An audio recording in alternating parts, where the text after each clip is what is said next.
মুসলিম দেশগুলোকে নিয়ে পশ্চিমা সামরিক জোট ন্যাটোর মতো একটি শক্তিশালী সামরিক জোট গঠনের ইঙ্গিত দিয়েছেন পাকিস্তানের পররাষ্ট্রমন্ত্রী ইসহাক দার।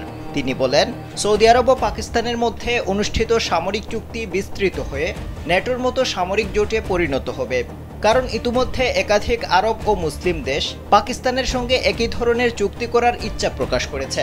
শুক্রবার পাকিস্তানের পার্লামেন্টে তিনি এসব কথা বলেন।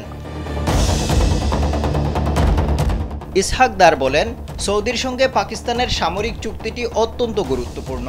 অনেক দেশ ইসলামাবাদের সঙ্গে একই ধরনের চুক্তি করতে চায়। সৌদি পাকিস্তান চুক্তিতে আরও দেশ যুক্ত হলে এটি নতুন ন্যাটোতে পরিণত হবে। Japan Bangladesh joint venture company JBS holdings limited. এদিকে সৌদি পাকিস্তান সামরিক চুক্তিতে যোগ দেওয়ার আগ্রহ প্রকাশ করেছে মধ্যপ্রাচ্যের শক্তিশালী দেশ ইরান। দেশটির সর্বোচ্চ নেতা আয়াতুল্লাহ আলী খামেনির শীর্ষ সামরিক উপদেষ্টা মেজর জেনারেল ইয়াহিয়া রাহিম সাফাবি বলেছেন, রিয়াদ ও ইসলামাবাদের মধ্যে হওয়া কৌশলগত পারস্পরিক প্রতিরক্ষা চুক্তি একটি গঠনমূলক উদ্যোগ। ইরানও এই চুক্তিতে যোগ দিতে চায়।